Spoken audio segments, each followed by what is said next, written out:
अस्सलामुअलैकुम। Straight talk में खुश आमदीद। आपके साथ मैं हूँ आयशा बख्श।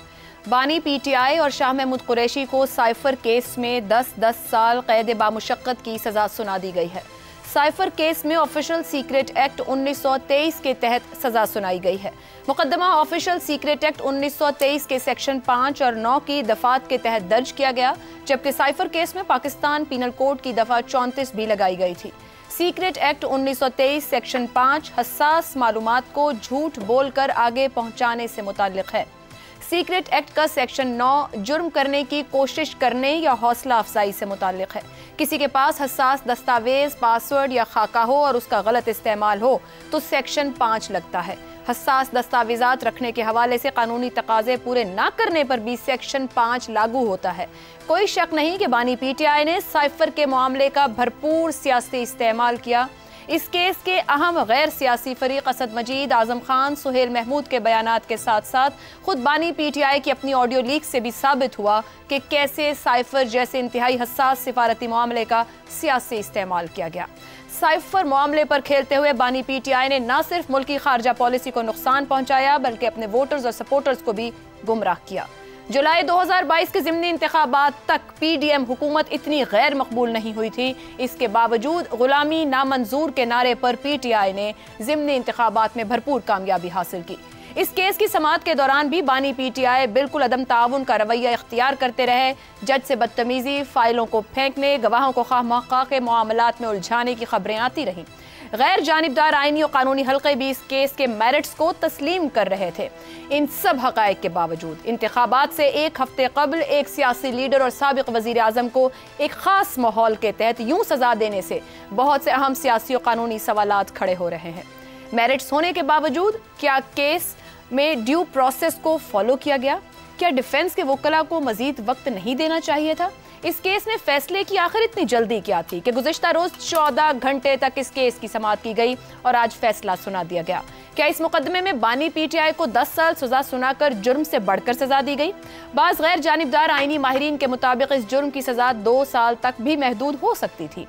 ये हैं वो अहम कानूनी सवालात जिनका जवाब अब आला अदालतों में तलाश करने की कोशिश की जाएगी। क्या ट्रायल कोर्ट का ये फैसला आला अदलिया में ठहर पाएगा? केस की कानूनी नज़ाकतों के साथ साथ इस फैसले का बराह रास्त असर इंतखाबात पर भी पड़ सकता है।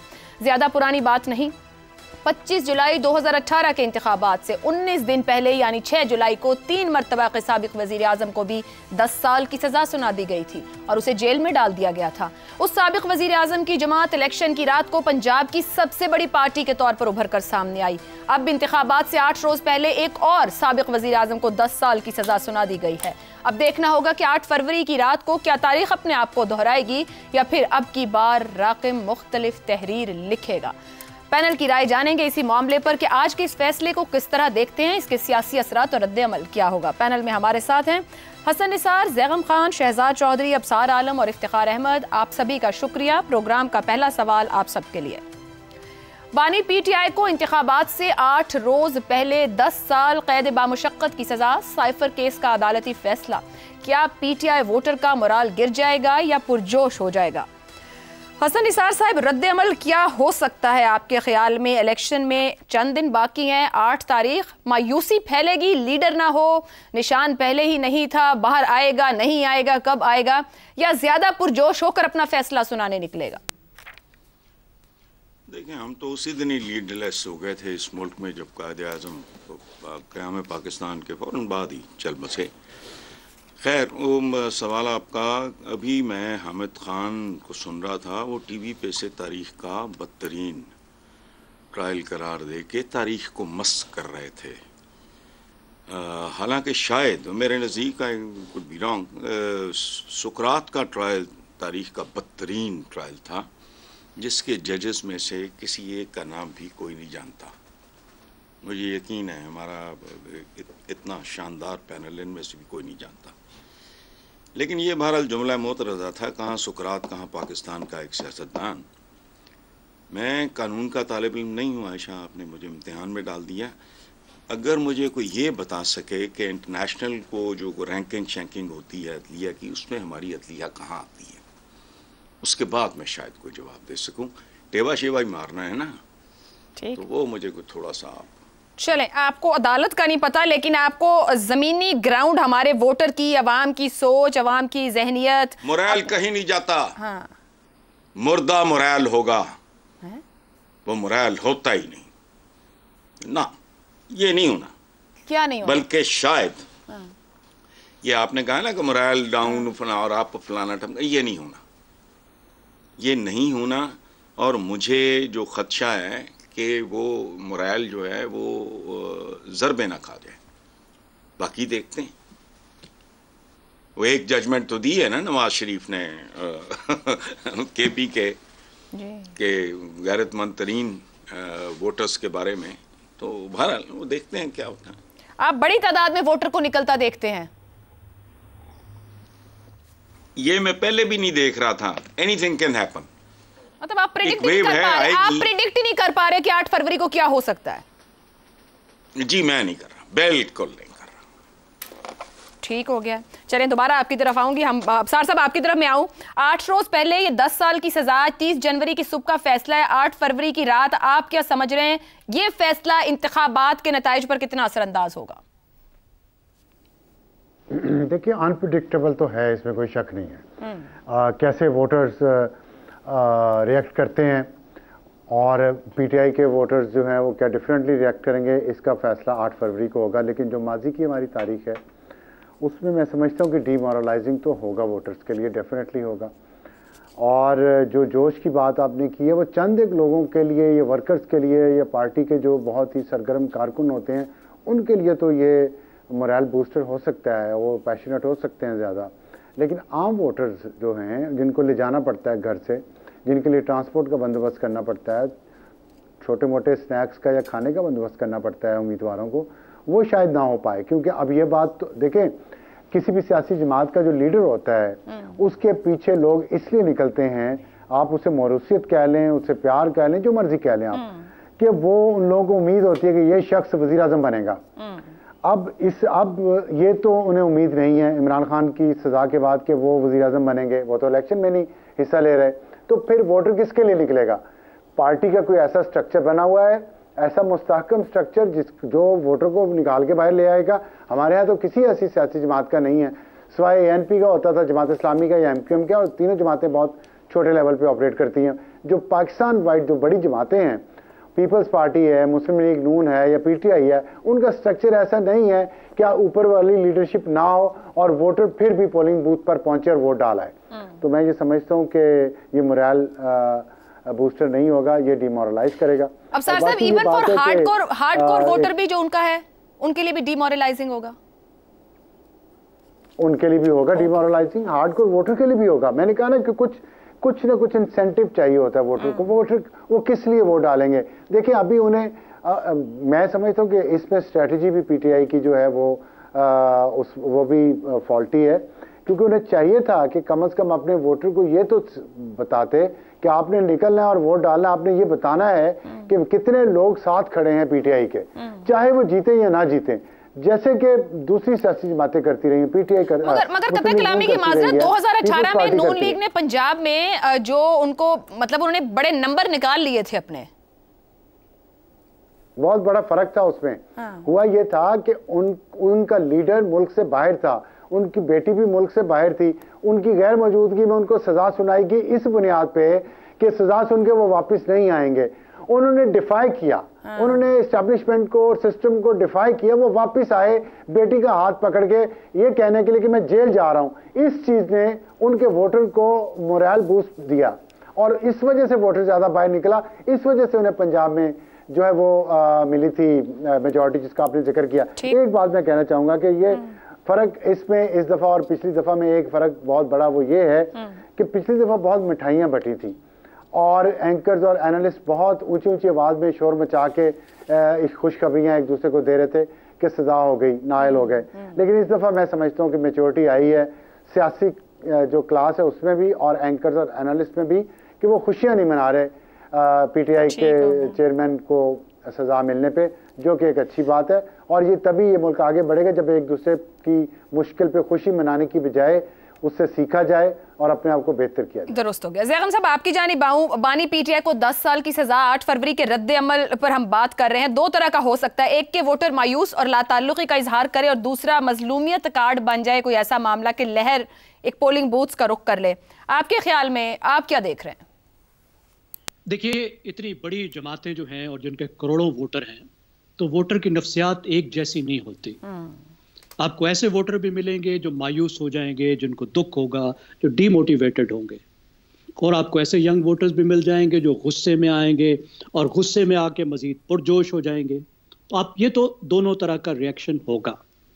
लेकिन मैं समझता हूँ जो अमूमी या जो बड़ा असर है, और ख़ास तौर पर इंतखाब को जहन में रखते हुए, वो काफ़ी मनफी होगा। एक तो ये जहन में रखिए कि पीटीआई इमरान खान है और इमरान खान पीटीआई है। जो चीज़ इमरान खान पे असर डालती है वो पीटीआई पे असर डालती है और डालेगी।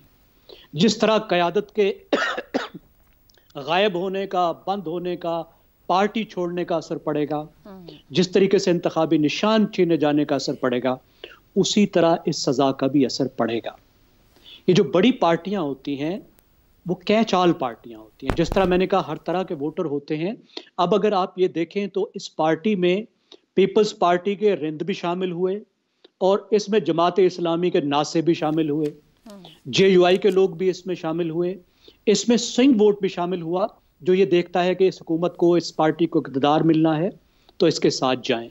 सबसे बड़ा जो फैक्टर होगा जिस पर ये असरअंदाज होगा फैसला, वो असल में वो स्विंग वोट ही है, जिसमें बिरादरी और धड़े का वोट शामिल है, जो ये देखते हैं कि जो पार्टी जीत रही है, जो उम्मीदवार जीत रहा है, हम उसके साथ मिलें, उसके साथ बारगेन करें ताकि वो जीत जाए तो अगले 5 साल हम अपने काम करा सकें।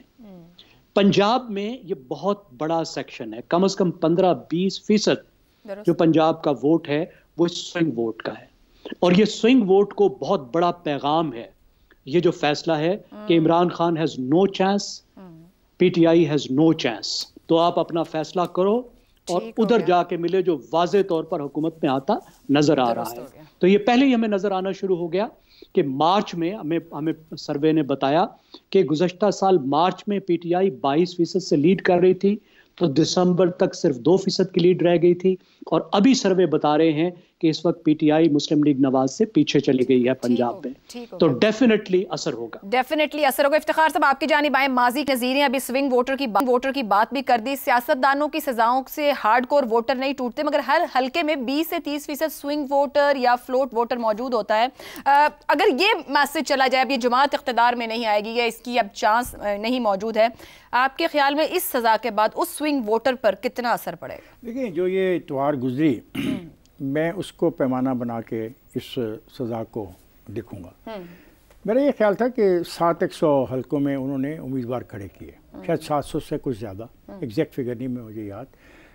तमाम कौमी असम्बली और तमाम सूबाई असम्बलियों पे और नाम दिए, फहरिस्तें जारी की।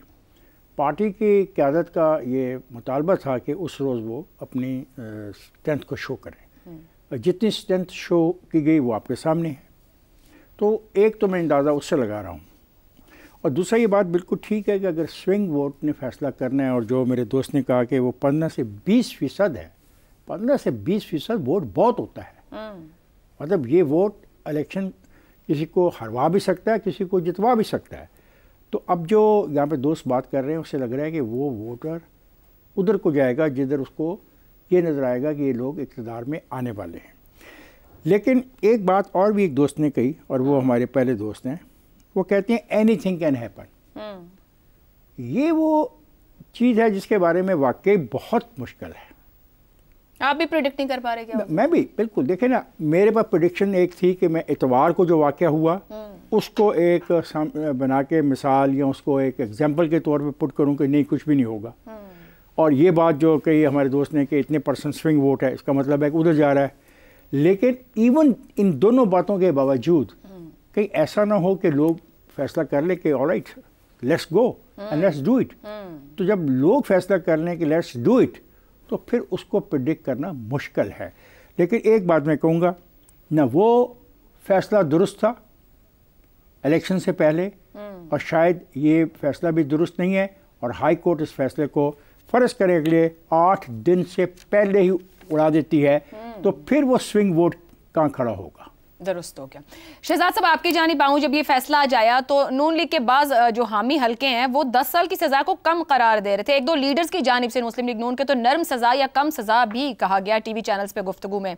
खुद अदालतों से हाईजैकर और सादिक अमीन ना होने के दाग हासिल करने वाले आज भी भुट्टो जिंदा है के बाद क्या हमारे पास अभी मजीद ऐसी गुंजाइश है इस किस्म के नारों की? अच्छा, एक तो जो हमारी बहस है ना, जो मैंने अभी तक मेरे दोस्तों ने जो अपने तज्जिया दिया, उसकी बुनियाद हम ये रख रहे हैं कि चूंकि अब इमरान खान वज़ीर आज़म नहीं बन पाएगा, तो इसलिए अब शायद उसका जो वोटर है वो उससे कुछ नालां हो जाए या दूर हो जाए या उस तरफ ना उसका रुख हो। इमरान खान तो पहले ही नाअहल है, उसको तो सजा हो चुकी और वो ये दूसरी सजा हुई है उसको। पहले वो 7 साल की सजा भुगत रहा है, अब 10 साल की सजा हो गई। तो इमरान खान तो पहले ही फैक्टर नहीं था इन इलेक्शंस के अंदर, इसलिए उसकी बुनियाद पे ये फैसला करना कि वोटर किधर को जाएगा या क्या असर होगा, मेरी नज़र में वो ठीक नहीं है। दूसरी बात, क्या ये इस दफ़ा के जो इलेक्शन हैं पीटीआई के कॉन्टेक्स्ट में, तनाजुर में, क्या इमरान खान को वज़ीर आज़म बनाने के लिए पीटीआई लड़ रही है, या ये कि किसी तरीके से पार्टी को, पार्टी की सियासत को, पीटीआई के नाम को और फिर आगे चढ़ जाके इमरान खान को किसी हद तक बचाया जा सकता है या नहीं? तो अब अगर उसका ऑब्जेक्टिव ही, हदफ ही दूसरा है इस इलेक्शन के अंदर, उसमें वज़ीर आज़म नहीं बनना उसने, बल्कि उसने ये कोशिश करनी है कि मेरी सियासत जिंदा रहे, मेरी पार्टी जिंदा रहे और शायद हम अपने लीडर को बचा पाएं और जेल से निकलवा लें, तो मेरा ख्याल है कि फिर आपको एक डिफरेंट डायनामिक, डिफरेंट तरीके से नजर आती है। तीसरी बात देखना यह है कि कितना बड़ा सान्या है ये जो 10 साल की सजा हुई है। क्या ये उससे बड़ा सान्या है जब नवाज शरीफ को 14 साल की सजा हुई थी? क्या ये उससे बड़ा सान्या है जब नवाज शरीफ को 10 साल की सजा हुई थी? क्या ये उससे बड़ा सान्या है जब जुल्फ़िकार अली भुट्टो को फांसी दे दी गई थी या बेनज़ीर भुट्टो को बेशुमार मरतबा जेल के अंदर जाना पड़ा? उनसे बड़े सान्या हैं ये। शहजाद साहब, कतई कलामी की माज़रत, इसी आपकी बात पर मुझे एक सवाल आपसे, जो आपने माजी की सारी बात कह दी, अब अगर मैं इस सवाल को आपके सामने ऐसे रखूं, ना खुद इमरान खान है ना पीटीआई है, आपकी गुफ्तगू कहती है उनके लिए पॉलिटिकल स्पेस अभी नियर फ्यूचर में वो कहीं भी नहीं है।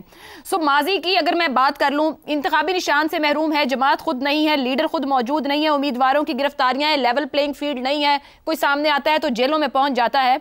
तो क्या अब 2018 तक के रिकॉर्ड्स पीछे नहीं रह गए, या आप जो हवाले दे रहे हैं वो रिकॉर्ड्स आज के रिकॉर्ड से बड़े रिकॉर्ड्स हैं? देखिए, यहाँ पर अब मैं आपके अगले सवाल, आप इतना लंबा सवाल करती हैं कि जो टाइम होता है सारा उसमें निकल जाता है। शायद मैं कोई गलत बातें कर रहा हूँ जो कि जिसका लिए आपने वक्त काफी सारा ले लिया, मेरा भी।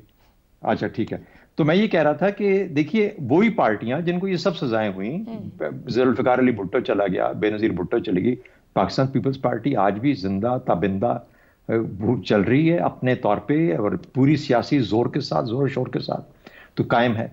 नवाज शरीफ साहब को आपने 2 मरतबा जेल में भेजा, उनको सजाएं दी, सब कुछ किया, उसके बावजूद वो आज 4थी मरतबा वज़ीर आज़म बनने जा रहे हैं। तो ये पाकिस्तान की जो सियासत की निज़ाम है ना, बहुत अजीब सा है। इमरान खान की तो पहली बारी है इस दफ़ा, अब ये पता नहीं कितनी दफ़ा दोबारा ये आएगी या नहीं आएगी।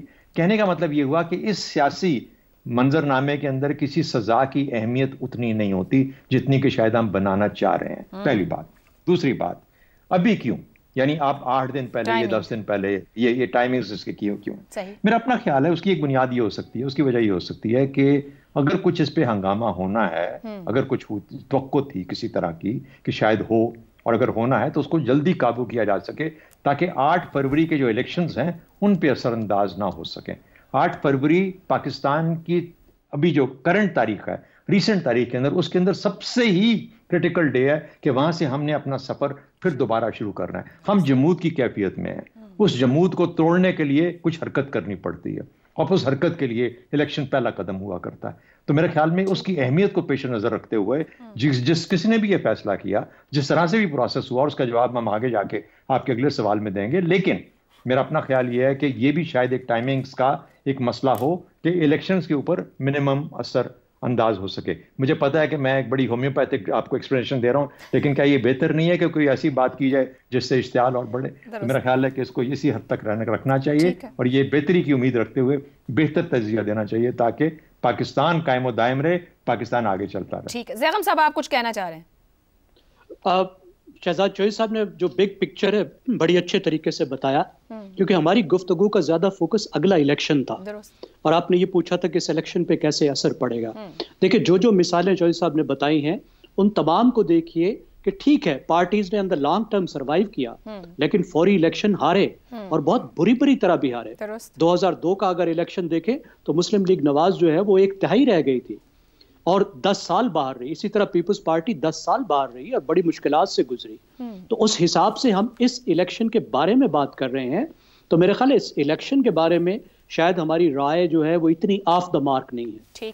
ठीक हो गया जी। इफ्तिखार साहब आपको भी कुछ कहना था? नहीं कुछ नहीं, अगला क्वेश्चन मेरा एक सवाल है वैसे जाते जाते। नवाज शरीफ साहब अपने जलसों में मजलूमियत का बहुत जिक्र कर रहे हैं, तो अब कौन बड़ा मजलूम और कौन ज्यादा मजलूम वाला कंपटीशन है क्या हमारी सियासत में, नवाज शरीफ या इमरान खान? जाते जाते कहिएगा जरा इफ्तिखार साहब। नहीं इसका तो देखें, मैं तो बड़ा मजलूम कौन है? मैंने तो सादा सी बात पूछी है। मजलूमियत की सियासत में यकीन इसलिए नहीं करता कि मजलूमियत एक स्लोगन तो है, और अभी आपको सारी की तारीख बताई, जुल्फ़िकार अली भुट्टो के वाक़या बताया, बेनज़ीर का बिल्कुल बताया। इन दोनों में से बताएं जो इस वक्त सियासत में है, बड़ा मजलूम कौन है? एक जुर्म है, उसकी उनको सजा हुई है और उसके लिए वो अपील में जा सकते हैं। मैंने कहा कि 8 दिन के अंदर अपील उनकी मंजूर हो सकती है।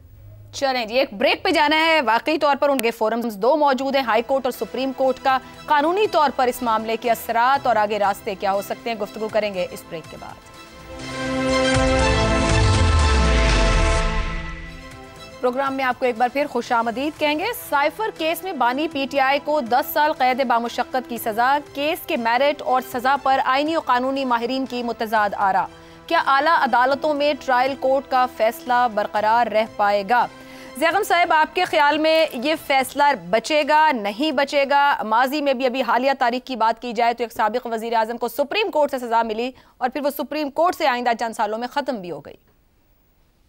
मेरा ख्याल है इस केस को काफ़ी टफ टाइम फेस करना पड़ेगा और काफ़ी मुश्किल आएगी हुकूमत को इस केस को जब अदालतों में वो लेकर जाएगी।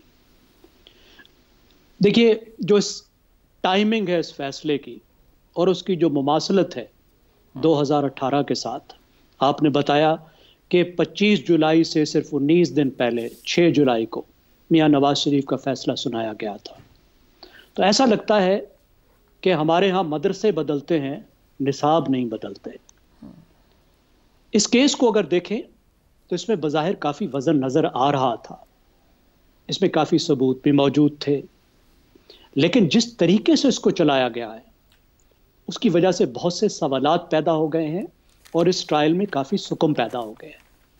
आप पहले तो ये देखिए कि हाई कोर्ट ने इस ट्रायल को 2 दफ़ा कालअदम किया जिस तरीके से इसको जेल में चलाया जा रहा था। फिर जब ज़मानत का मामला, इमरान खान की ज़मानत का मामला सुप्रीम कोर्ट में गया तो उसमें जो सुप्रीम कोर्ट की ऑब्जर्वेशंस थी कि कानून की कौन सी शिकें इस्तेमाल की गई हैं जो नहीं की जानी चाहिए थी और जिसकी वजह से उन्होंने पहले रियायत दी और ज़मानत दी।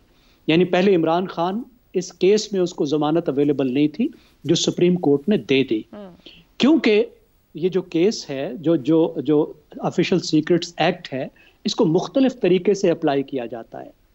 यानी अगर अपने पास रखा है, गुम किया है तो उसकी अलग दफ़ा है, अगर मिसकम्युनिकेट किया है तो अलग दफ़ा है, और सख्त तरीन दफ़ा तब है जब आप दुश्मन मुल्क के साथ मिलकर, किसी दुश्मन ताकत के साथ मिलकर किसी सीक्रेट का गलत इस्तेमाल करें।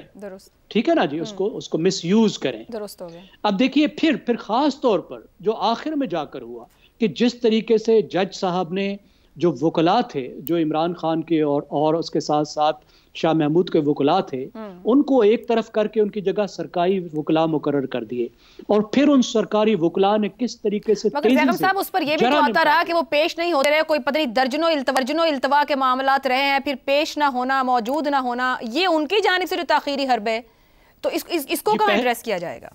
जी, ये तारीख जो ये ताखीरी हरबे हैं ये पाकिस्तान की अदालतों में इस्तेमाल किए जाते हैं, हमेशा किए जाते हैं। अदालतें सजनिश भी करती हैं लेकिन इतनी तेजी से इस तरीके के एक्शन की तरफ नहीं जाती और फिर ये नहीं करती कि वो जो वकला मुकर्रर किए हों इतनी तेजी से उन केसेस को निपटा दें। इस केस को भी तो देखना चाहिए था ना, ये न्यूट्रल केस तो नहीं है, ये ऐसा केस तो नहीं है कि सरकार जिसको मुकर्रर करेगी वो वकील वाकई वकील सफाई के तौर पर काम करेंगे। इस केस की जो नज़ाकत थी वो भी जज साहब को देखना चाहिए था। और मुझे तो अभी तक समझ नहीं आ रहा कि शाह महमूद साहब को किस खाते में रगड़ा लगाया गया है।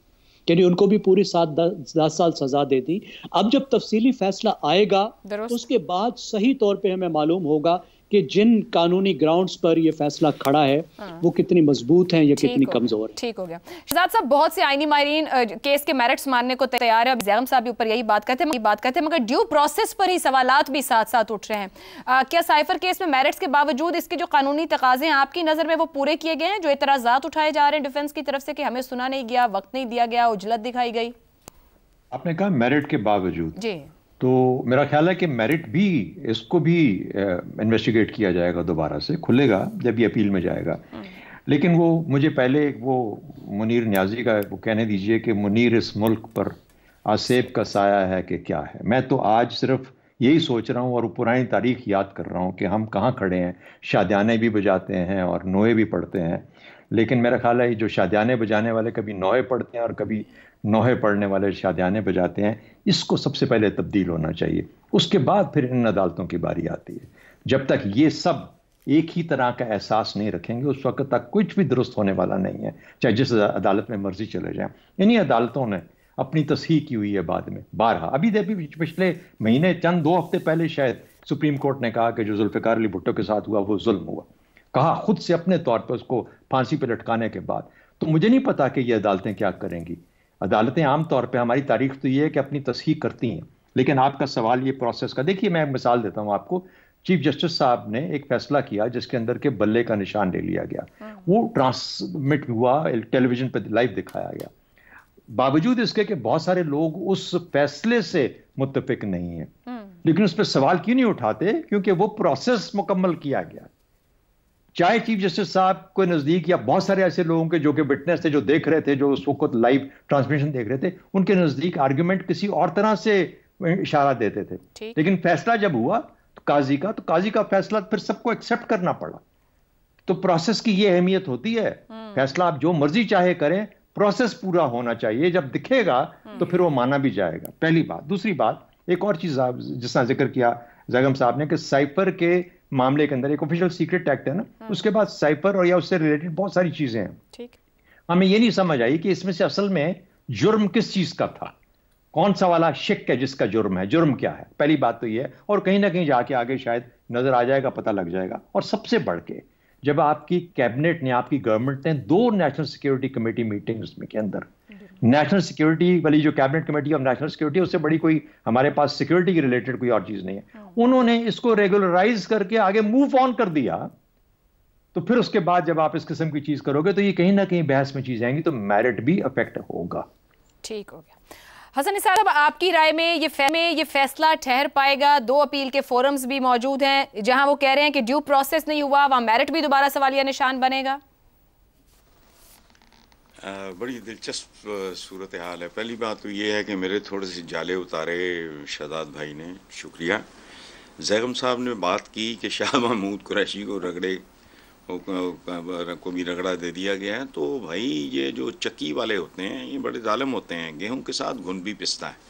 अच्छा, अब एक बात मैं अनाड़ियों वाली अर्ज़ करूँगा, उसमें एक 3rd डायमेंशन का पहलू है ज़रा गौर, चूँकि ये इस टाइप के केसेस, मैं केसेस की बात नहीं कर रहा, इस टाइप के केसेस में हाँ भरम भी कोई चीज़ होती है, सो रस्ते और ऑप्शंस रखी जाती हैं।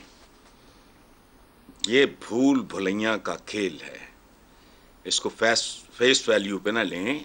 व्हील्स विद इन व्हील्स वाली बात है। केस करप्शन का था, सजा नवाज शरीफ को बेटे से तनख्वाह न लेने पे। ओए भाई, ये तो जो अभी बात आप कर ये कह रहे हैं कि 2018 की तर्ज का ही मामला और सजा है और फैसला है। एक मिनट ना, ये 2018 ही है।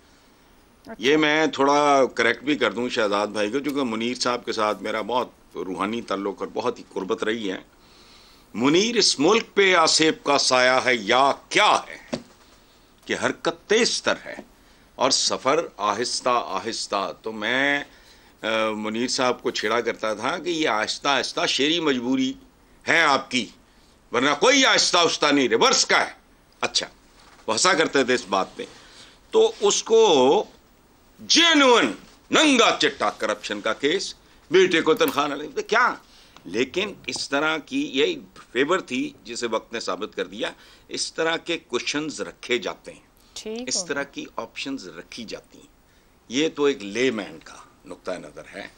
मैं डे 1 से जब ये सज़ा नवाज शरीफ को हुई तब भी मैंने कॉलम लिखा था उस वक्त, तो मैंने कहा यार ये वारदात हो गई है, हाथ हो गया, कुछ भी नहीं।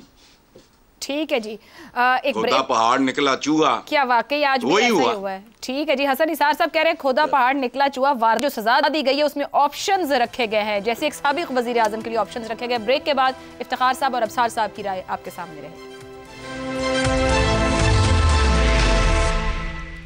प्रोग्राम के आखिरी हिस्से में आपको खुशामदीद कहेंगे। इफ्तिखार साहब, माजी में किसी वजीर आजम को कत्ल के इल्ज़ाम में, किसी को गद्दार, किसी को हाईजैकर, किसी को तौहीन अदालत का मुजरिम, किसी को करप्ट कहकर सजाएं दी गई हैं। तारीख सियासतदानों के लिए इन सजाओं को उन्हें संगीन ज्यादती करार देती है। आज एक साबिक वजीर आजम को ऑफिशियल सीक्रेट एक्ट के नीचे सजा सुनाई गई है 10 साल की। कानूनी हैसियत में आपके ख्याल में इसे कैसे याद रखा जाएगा? अभी इसकी अपीलें मौजूद हैं, जब आखिरी अपील का फैसला होगा तब मैं अपनी राय दूंगा। आपके ख्याल में ये फैसला रह जाएगा, स्टे करें? मैं कोई वकील तो नहीं हूँ, मैं तो कानून को जानता भी नहीं हूँ, मैं तो एक आम सा सहाफ़ी हूँ। और मैं कोई जब पहला हुआ था तब आपको लगता था वो मैं फैसला कोई ऐसा नजूमी भी तो नहीं हूँ कि मैं इल्म नजूम में जानता हूँ। आपका सवाल बड़ा जायज़ है, मेरा जवाब बिल्कुल दुरुस्त है कि जनाब एक अदालत ने फैसला किया, 2 अदालतें मौजूद हैं, जो आखिरी अदालत फैसला करेगी उसके बाद आप मुझे बुला लीजिएगा।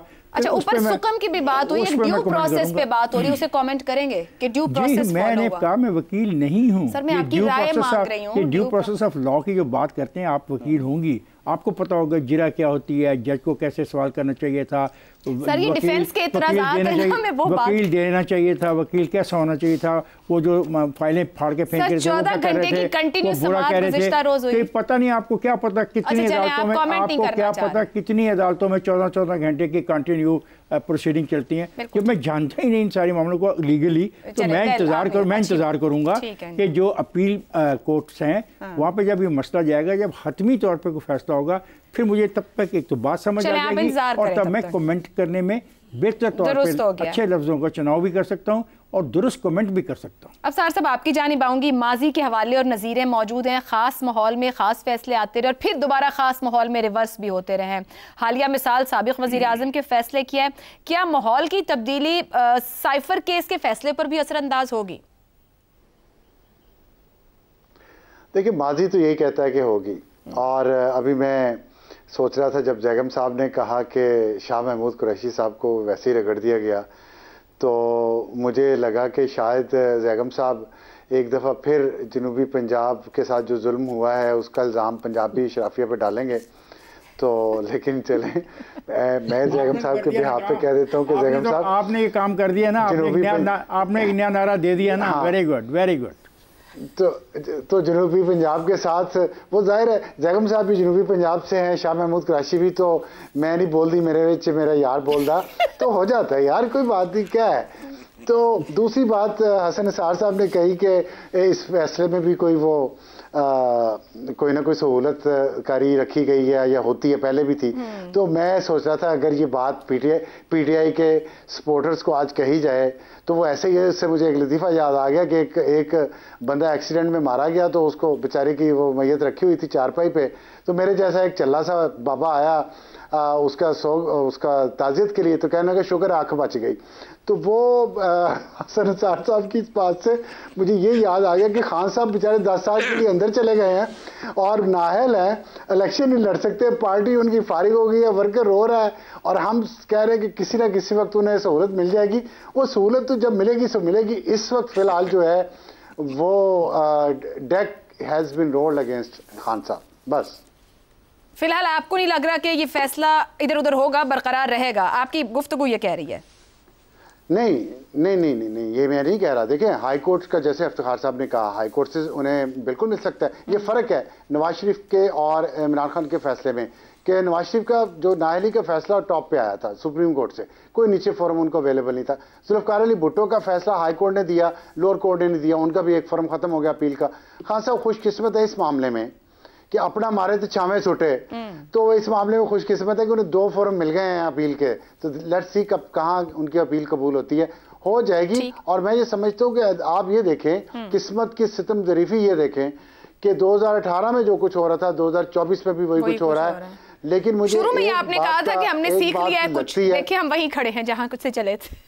हाँ, वो मैं वो सीखने का कह रहा हूँ, एंकर्स ने और एनालिस्ट ने और लीडरान ने सीखा है कि वो खुशियां नहीं मना रहे। एक और शायद फर्क आए इलेक्शन के बाद कि जो भी नई हुकूमत आएगी वो शायद वो सलूक ना करे कैदियों के साथ, कैदी नंबर 804 के साथ, जो कैदी नंबर 804 ने कैदी पुराने कैदी के साथ किया था। ये मेरा अपना एक असेसमेंट है, लेट्स सी। ठीक हो गया जी शहजाद साहब कुछ, लेकिन मैं भी कुछ पूछना चाह रही हूँ। एक सानिया 9 मई को कभी भुलाया नहीं जाएगा, ये बड़ा वाज़ेह मौक़िफ़ रियासत का सामने रहा। क्या मुकम्मल जवाब दे दिया गया है या अभी किस्तों में कुछ और भी आना बाकी रहेगा? नहीं, मेरा ख्याल है कि मैं इसी तरीके से जवाब देना चाह रहा था, बल्कि इसी चीज का एक कुछ किरदार अपना भी बदलना चाहिए, कुछ अपने अंदर भी झांकने की जरूरत है सियासतदानों को। मुझे बताइए, ये किसने कहा है कि आप मावरा हो जाते हैं आइन और कानून से जब आप उस जो जगह पहुंचते हैं जो वजीर आजम या किसी और जगह के इस तरह की कंपैटिबल पोजीशन होती है? आप अगर उस आइन और कानून की ताजीम नहीं करेंगे तो ये आइन और कानून ही आपका सबसे बड़ा दुश्मन बनेगा। तो किस तरह से उस आइन के पीछे जाके आप छुपते हैं जिस आइन की आप ताजीम नहीं करते? ये किसने कहा कि आप बादशाह हैं? ये किसने कहा कि आप बादशाह? आप बादशाह नहीं हैं, आप वजीर आजम हैं, और वजीर आजम और बादशाह में फर्क करना सीखें और वजीर आजम बन के रहना सीखें, पार्लियामेंट और कानून और आइन के नीचे रहना सीखें, ताकि उसकी अगर आप ताजीम करेंगे, इज्जत करेंगे, तो हम जैसे लोग और बाकी जो आम आदमी है वो भी उसकी ताजीम करेगा, वरना यहाँ कोई आइन और कानून को नहीं देखेगा और यही आइन और कानून आपको डसने के लिए वापस आएगा। दुरुस्त हो गया। हसन निसार साहब, बड़ी वैलिड बात की शहजाद साहब ने। मेरा आपसे सवाल है कि आइन और कानून हर उस लम्हे पर इस इख्तिदार और इख्तियार वाले की पकड़ क्यों नहीं करता जब उससे गलती होती है कोई भी, तब क्यों खामोश रहता है? नहीं, या आपका सारा कुछ ही फ्रैक्चर्ड है, पूरे का पूरा जिस्म बीमार है। और आपने कहा कि क्या अभी शहजाद साहब ने क्या बात की है, क्या वैलिड बात? क्या सर उन्होंने ये बात कही ना कि आइन और कानून के नीचे नहीं, आपने लफ्ज क्या इस्तेमाल किया? इसका मतलब है बाकी बातें वो वैलिड नहीं करते। नहीं, मैं ये बात कह रही हूँ, ये बड़ी जबरदस्त बात कही है कि कहाँ खड़े हैं। हसन नहीं करो ऐसा, चलो शरारतों से बाज आए यहाँ। आप भी शरारत करें, आप बाज आए। नहीं, मैं ये पूछ बेटा इसके ऊपर मुझे देना भी, क्यों आइन और कानून हर उस लम्हे पे क्यों नहीं पकड़ता जो वजीर आजम या वजीर आला या कोई भी इख्तियार वाला बैठा है? लोगों में होता है, 3-4 साल बाद जाके एकदम से सारे माजी के कट्टे खुलना शुरू हो जाते हैं यहाँ पे। ये महज़्ज़ब कौमों में होता है। चलो, आपका हमारा तहजीब के साथ कोई ताल्लुक नहीं। इफ्तिखार साहब कुछ कहना चाह रहे हैं? मैं कुछ नहीं कहना चाह रहा, मैं तो ये कहना चाह रहा हूँ कि ये जो हसन निसार जो वावेला करता है ना, हसन निसार का वावेला बहुत दुरुस्त होता है। हम लोग ना तो कानून का एहतराम करते हैं, ना आइन का एहतराम करते हैं, ना अपनी पोजीशन का एहतराम करते हैं, ना अपनी जिम्मेदारी का एहतराम करते हैं। ये सब के लिए है कि मैं भी नहीं करता। मतलब हम लोग पूरी की पूरी जो कौम है, खुदा जाने किधर जा रहे हैं, और हम चाहते क्या हैं? तमाशबीन हैं, आप खुद भी तमाशबीनों में शामिल हैं और हमारा तमाशा भी लगा हुआ है। इन अजीब बात जो हो रही है। दुरुस्त हो गया। 5 मेहमानों का शुक्रिया अदा करूंगी। आज हमारा पूरा पैनल मौजूद था कि अवामी मकबूलियत को सर पर साले जो लीडर्स हैं उन्हें जिम्मेदारी का मुजाहिरा करने की ज़रूरत है। आप सर पर ये ताज तो रखते हैं कि आप हुक्मरान बनते हैं, मगर फिर सियासत को ज़ाती मफादात, अनाओं और रियासत को नुकसान देने के लिए इस्तेमाल ना करें। जिम्मेदार बने और जिम्मेदार बनना सिखाएं भी। आज के प्रोग्राम से इतना ही, इजाज़त दीजिए। अल्लाह हाफ़िज़।